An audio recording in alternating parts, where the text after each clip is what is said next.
Well, thank you. Have a good day. We'll see you later. You don't have any idea. Well, I was thinking about yesterday and through the week about how one of my favorite TV shows, and now I can't believe it's 50 years old, but was MASH. How many of you ever watched MASH? Okay, you poor decadent people.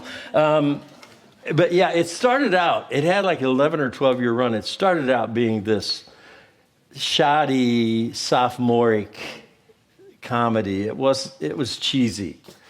By the end, it was really a good show. There were meaningful times in it. I mean, there were storylines that I have probably 20 essays I've written based on illustrations from that show as it went on. But my favorite episode, of course, like most people, I was on February 28th, 1983, I was glued to the TV. It was the last episode of MASH, and it was titled Goodbye, Farewell, Amen. And the war was over, everybody was going home, and that's what the whole show ended up being about. And the storyline I loved was between B.J. Honeycutt and Hawkeye Pierce, the two kind of main characters. And they had this special friendship, a very deep friendship. And they were going home. They knew that. B.J. was going to the West Coast, Hawkeye to the East Coast. They talked about, will we ever see each other again or whatever. But the premise of the show was B.J. could not say goodbye. He couldn't bring himself to say goodbye. We'll see you, or you know how those phrases are we always use. He couldn't say goodbye. And so the last scene of the show is B.J. taking Hawkeye up to the helicopter pad, and up to the helicopter that's going to take him away. And they hug and they talk, and Hawkeye says goodbye, and BJ just can't do it, and there are tears. And it was just a very emotional scene. I still can't watch it. Wouldn't want to watch it right now. And he, as the helicopter starts to take off, BJ says, I left you a message. And he points down the hill. I left you a message. And the helicopter starts out, and Hawkeye's looking, and all of a sudden you see him start to smile. And there, in the rocks below, he had put goodbye. Now, I can't tell you how little I want to be here this morning. I wanted to do that. I thought about that out in the yard, just writing goodbye, and then letting last Sunday just kind of be the last thing. I just call in sick or run off to Canada or something. I don't know. But this is goodbye.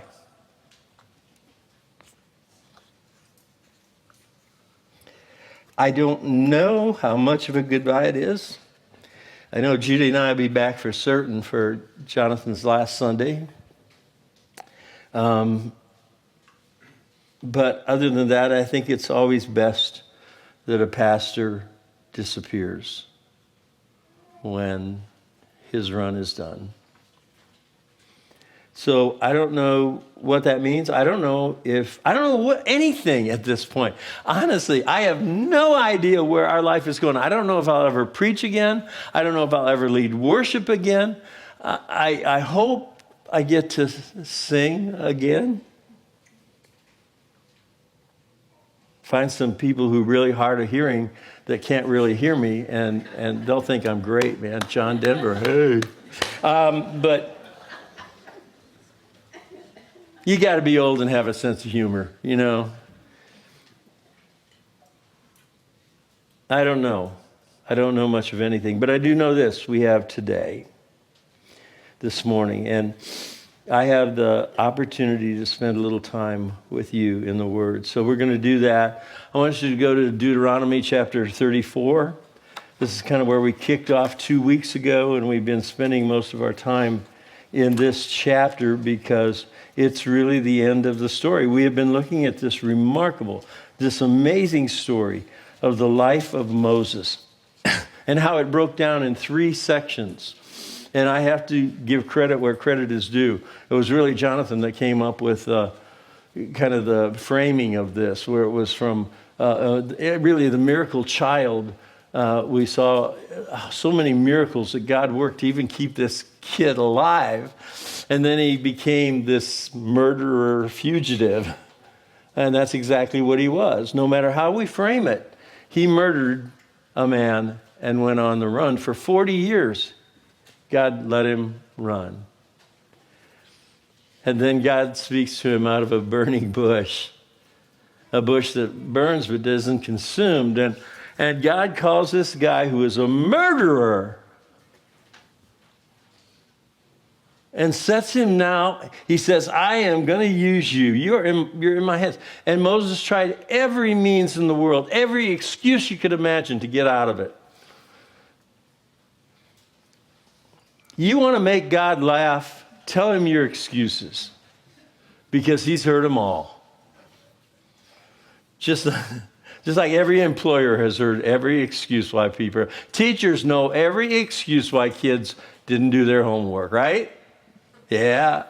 And God knows every excuse we can use, and he's always got to come back. And he always gets the last word. And he did with Moses, and Moses ends up embarking on this incredible mission. You think of this. He's going back to the place where he was wanted as a murderer. And he's going to stand before Pharaoh and say, listen, you let my people go. God said you're going to let my people go. That takes some guts. That takes some guts. He went toe-to-toe with Pharaoh, and God wins.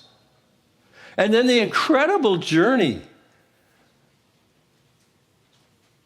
beset me with all kinds of hardship and death and destruction because of their own sinful disobedience. Moses is an amazing man, and we find here in chapter 34 of Deuteronomy, we've talked about this. Then Moses climbed Mount Nebo. God had already revealed this to him, that this was what the story was going to be. But Moses climbs Mount Nebo from the plains of Moab to the top of Pisgah, across from Jericho. There the Lord showed him the whole land from Gilead and on and on and on. And the last part is so amazing. Verse 4, then the Lord said to him, this is the land I promised on oath to Abraham, Isaac, and Jacob when I said to you, I will give it to your descendants. I have let you see it with your eyes, but you will not cross over into it. 2 weeks ago, we talked about how unfair that seemed. That God would, everything that Moses did, the incredible miracles he did for God, the incredible miracle of just, good grief, he led 1.5 million people. If you've ever tried to lead 5 people, imagine 1.5 million people. And he's trying to keep some sense of order with all of that. But God says, no. We read it last week. Why? Because you dishonored me. You dishonored me. It's that simple.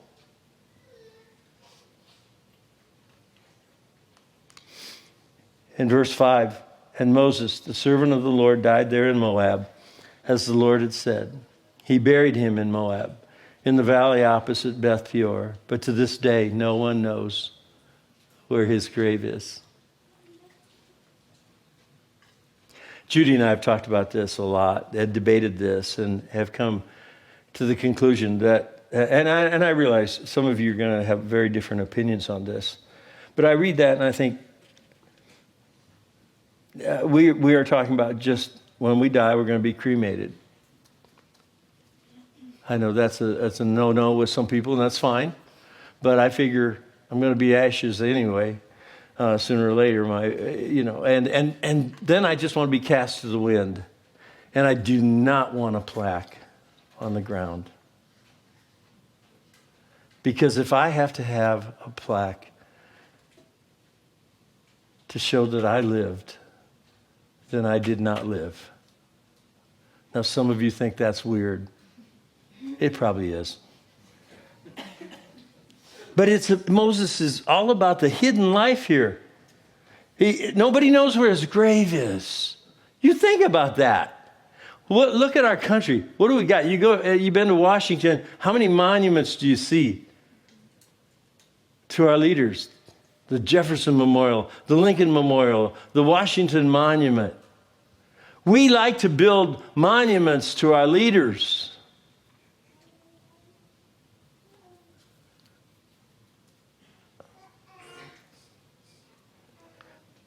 Our work should define who we were.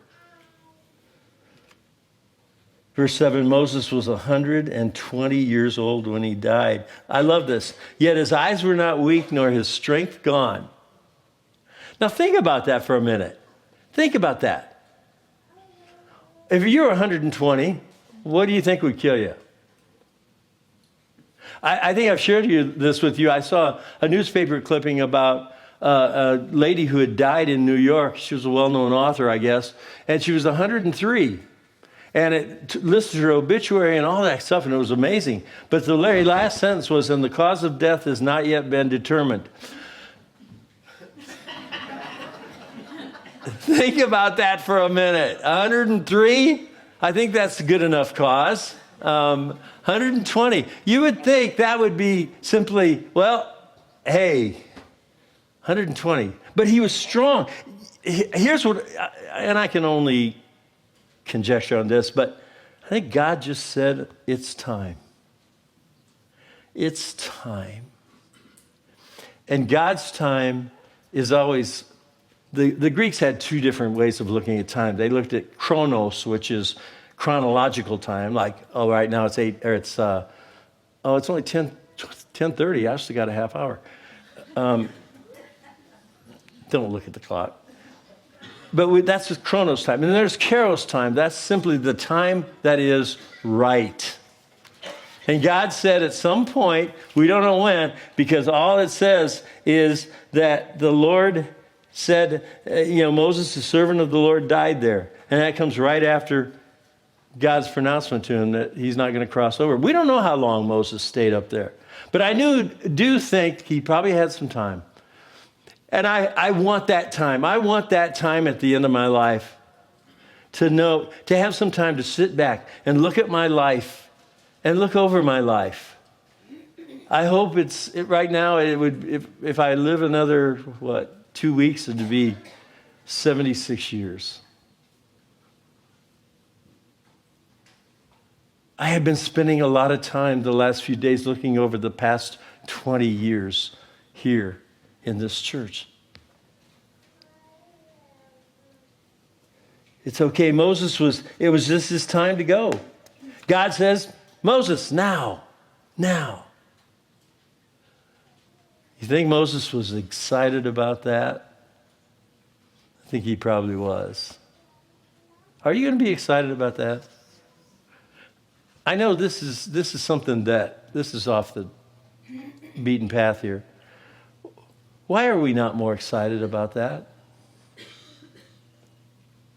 We are so afraid of dying.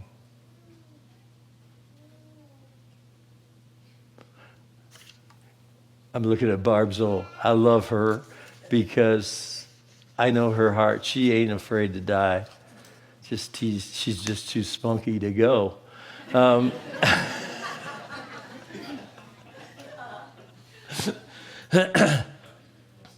I take that. I think God loves that. But let's not be afraid of it. When the time comes, we go. We've been having this debate. I said, I don't like terms like, she passed away, or she crossed over the river, or whatever. When this body fails and I cross to heaven, just say I died. That's what I did. I died. My body quit. I died. Oh, maybe that's a little bit harsh. But Moses comes to the end of his life, and look down at verse 10. Since then, no prophet has risen in Israel like Moses, whom the Lord knew face to face, who did all the signs and wonders the Lord sent him to do in Egypt, to Pharaoh and to all his officials, to the whole land. For no one has ever shown the mighty power or performed the awesome deeds that Moses did in the sight of all Israel. But God didn't let him go to the promised land, did he? And we talked last week, this is a message to every one of us who claim to be, who desire to be leaders. We will be judged more strictly, James says. We have to do it right.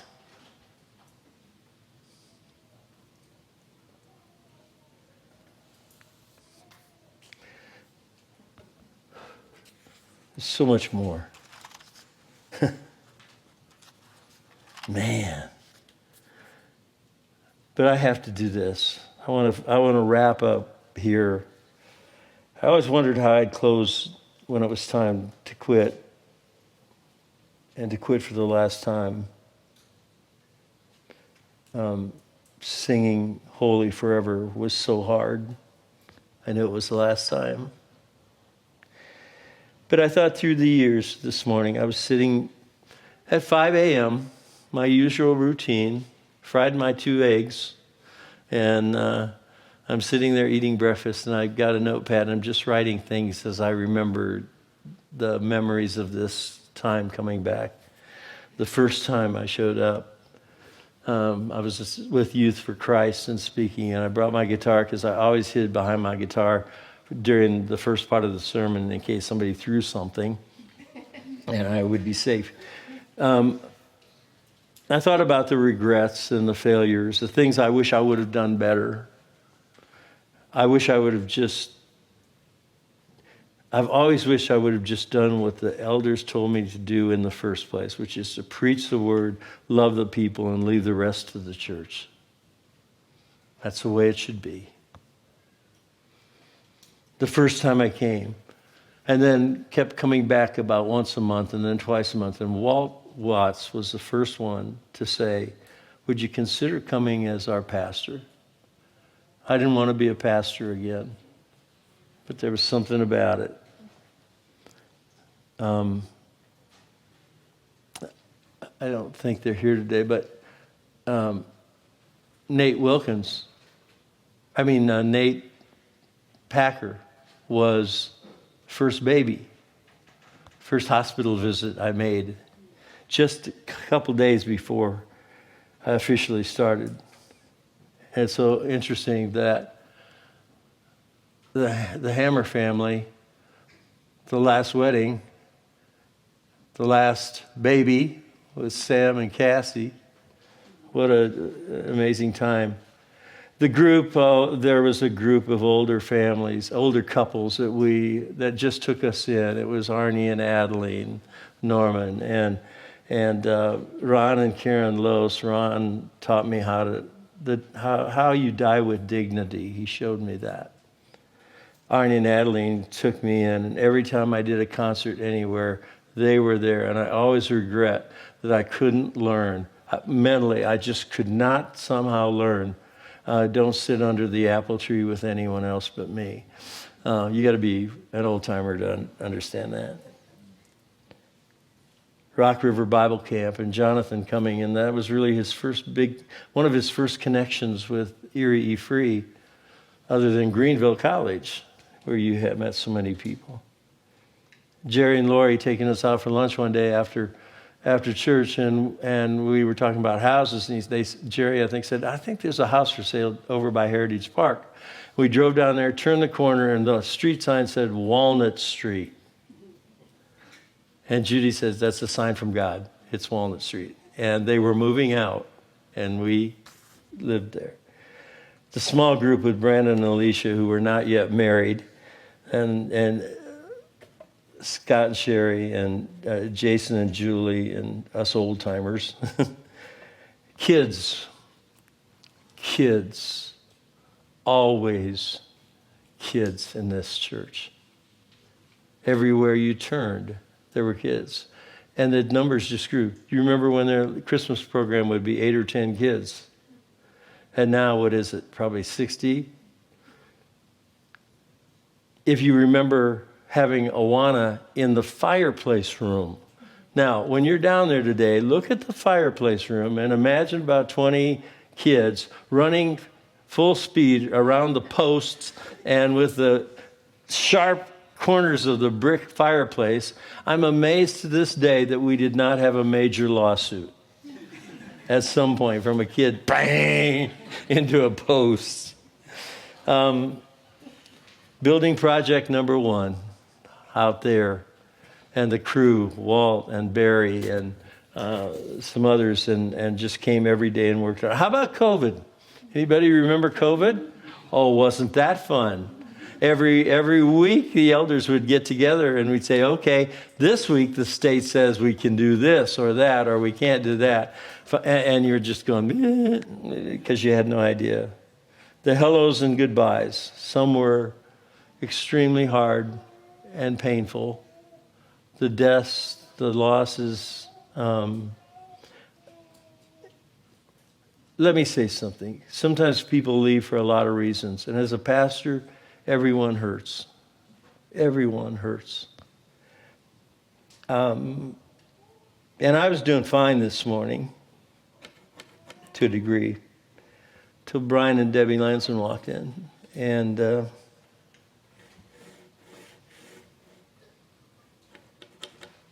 you guys will never know how much you have meant to us and to this church. The vision of, the blessing of working with my son for 12 years side by side. And not once did we try to kill each other. We thought about it. I'm sure he did. And Judy and I, in spite of sometimes what we look at as sacrifices or whatever, of going from having a dream house on a lake to living in a basement apartment, we've gotten to watch 3 grandchildren grow from birth, and I think it's something very few grandparents ever get the blessing of doing. I hope I leave. Judy's dad always said, leave something better than you found it. If you borrow something from somebody, clean it up, fix it, leave it better than you found it. I think that's a good thing. I hope somehow over 20 years, I know I've screwed up a lot. That's who I am, unfortunately. And I know we've had our ups and downs. But I hope you always know the best thing about this job, the best thing, I hate to call it a job, but the best thing about this calling, the best thing that I get to do is every Sunday stand up here and look at you.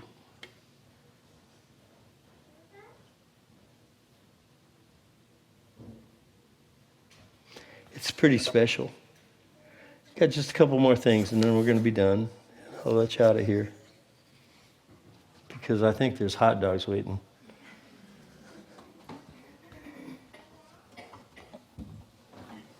One more song, one last song.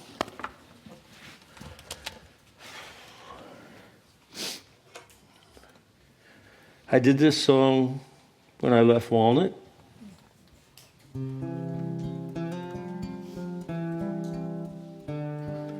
Because we will say things all the time like, well, we'll stay in touch.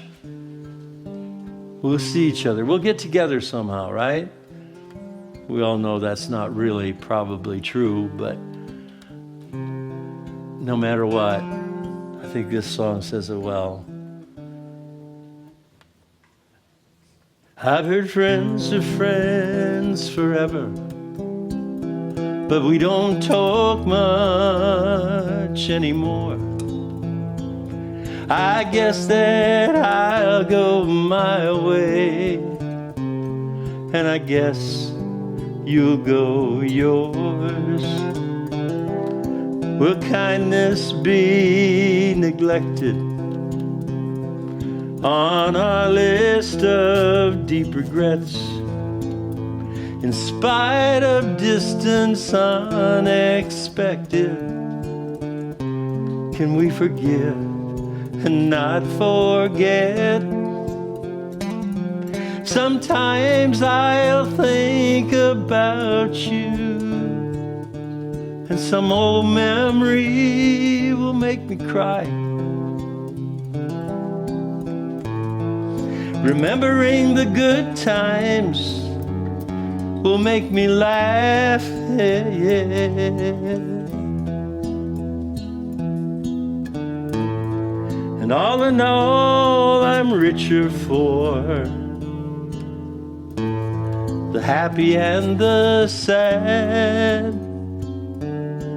And I'm thankful for a season in your path.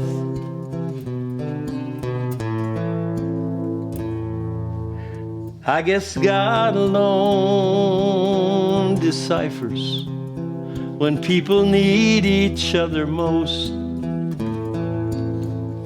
Who will be the blessed receiver? Who will be the gracious host? And all this servant here can do is unto the Lord avail. Content at times to be the wind, and at times to be the sail. Sometimes I'll think about you, and some old memory will make me cry. Remembering the good times will bring a laugh. Hey, yeah. And all in all, I'm richer for the happy and the sad. And I'm thankful for a season in your path. I'm thankful for a season in your path.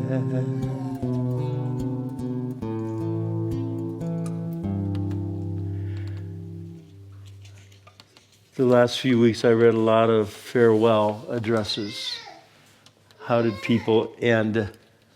Presidential addresses are always great. A few, however, have stood the test of time. One of my favorites is this.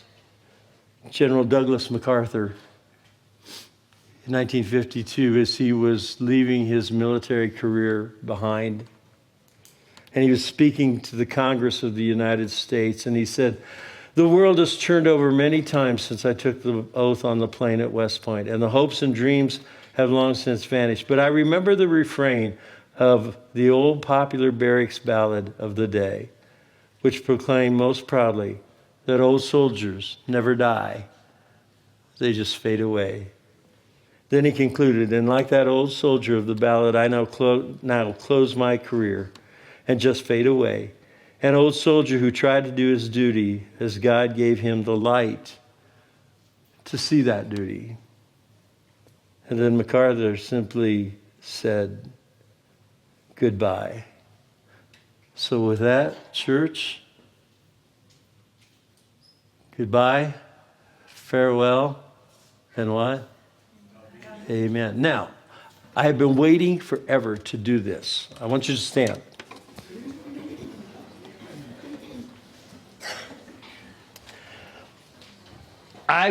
Judy and I raised 5 teenagers. I mean, I think they were all teenagers at once. They're very close. So you teenagers, parents, know this, and if you don't, if you still got little ones, can't wait for you. and you do this. How many times do I have to tell you this? Right? I've told you this 100 times. Now listen, I'm telling you this one last time. Church, you are sent and you are loved. God bless you. Thank you so much.